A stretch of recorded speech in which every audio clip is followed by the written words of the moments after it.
माँ की ममता एक दर्द भरी कहानी।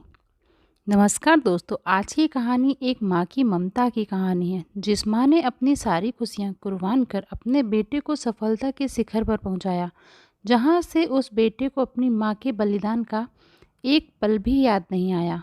माँ के बारे में हमारे धार्मिक ग्रंथों में लिखा है कि भगवान कृष्ण जब वृंदावन से मथुरा जाते थे, तो अपनी माँ को याद करके बहुत दुखी होते थे, क्योंकि जो प्रेम उन्हें माता यशोदा से मिला, वह प्रेम उन्हें कभी माता देवकी से नहीं मिला। दोस्तों, माँ का प्यार क्या होता है, आइए जानते हैं माँ की इस दर्द भरी कहानी से। जब अब हम अपनी कहानी पर आते हैं, माँ की ममता की कहानी तुम्हें सुनाता हूँ। बात प्राचीन काल की है। एक गांव में एक परिवार सुख से अपना जीवन व्यतीत कर रहा था। उस परिवार में केवल पति पत्नी थे। समय बीतता गया, उसके घर में कोई भी बच्चा पैदा नहीं हुआ। इसलिए हमेशा पति पत्नी दुखी रहते थे। लेकिन कुछ समय बाद धीरे धीरे समय चक्र बदल गया। एक दिन उसकी माँ के पति को ऐसी बीमारी हो गई कि वह बिस्तर पर लेटने के बाद फिर से उठने की क्षमता खो बैठा। शायद उसे कैंसर था, इसलिए काफ़ी दुबला पतला एवं कमज़ोर हो गया। अब वह माँ अपने पति को बीमारी से बचाने के लिए शहर शहर भागने लगी।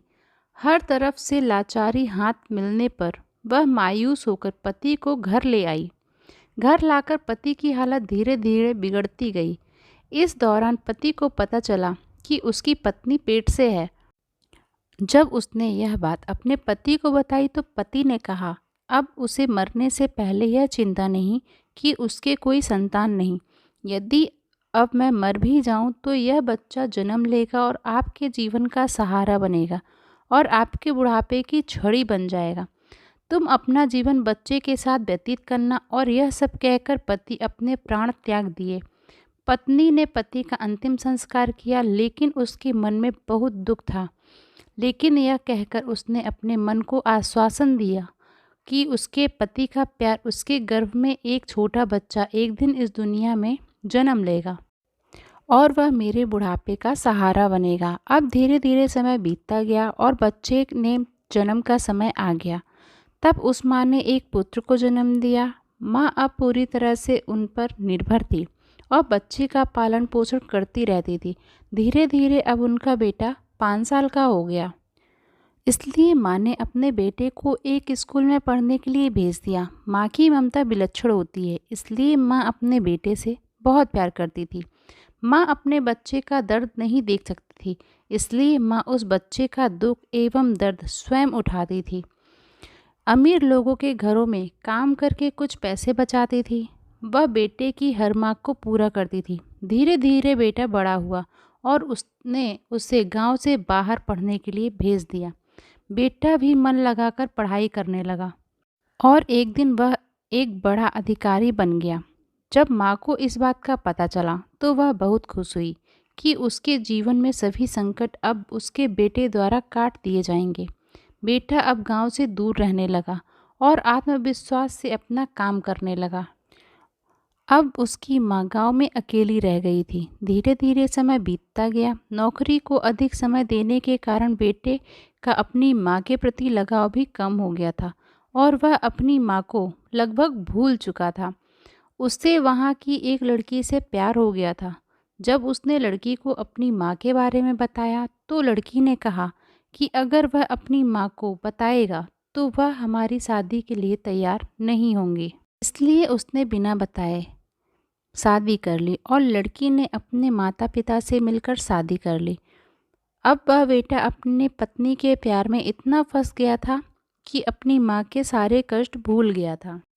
जब उसकी माँ को इस बात का पता चला तो उसे बहुत दुख हुआ, लेकिन वह यह सोचकर माँ अपने मन को समझा लेती थी कि एक दिन उसका बेटा जरूर आएगा। समय बीत रहा था और माँ भी अब बूढ़ी हो रही थी। गांव के लोग भी उसे कहने लगे कि अब तेरा बेटा कभी नहीं आएगा। लेकिन उस माँ को मन में उम्मीद थी कि एक दिन उसका बेटा जरूर आएगा। उधर बेटा पत्नी के प्यार में फंसकर माँ को पूरी तरह भूल चुका था। यहाँ धीरे धीरे माँ भी इतनी बूढ़ी हो गई थी कि माँ को चलने फिरने में परेशानी होने लगी। फिर एक दिन उसने गांव के लोगों को बुलाकर एक पत्र लिखा और उसे अपनी अलमारी में सुरक्षित स्थान पर रख दिया और गांव के लोगों से कहा, जब उसका बेटा आए तो उसे यह पत्र दे देना। और बूढ़ी माँ एक दिन अपने बेटे की याद में गुजर गई। इधर एक दिन इसी बात को लेकर उनके बेटे और उनकी पत्नी के बीच झगड़ा हुआ और उनकी पत्नी ने उसे हमेशा के लिए छोड़ दिया। अब बेटे को अपनी माँ की याद आई और एक दिन वह गांव आया। गांव में आकर उसे पता चला कि उसकी माँ इस दुनिया में नहीं रही और गांव के लोगों ने उसे बहुत बुरा भला कहा। तेरी याद में तेरी माँ मर गई, तुम्हारे नाम की एक चिट्ठी रह गई है।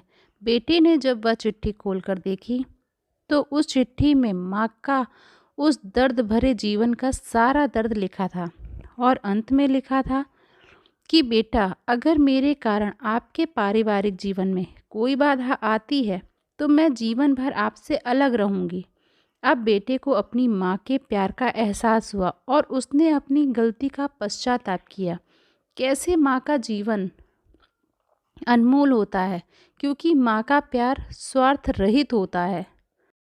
तो दोस्तों, एक माँ की ममता के बारे में कुछ नहीं कहा जा सकता। माँ का प्यार निस्वार्थ प्यार होता है और बाकी सभी भाई बहन का प्यार भी स्वार्थ से अछूता नहीं है। माँ एवं पिता के अलावा दूसरे लोग किसी न किसी स्वार्थ से प्यार करते हैं।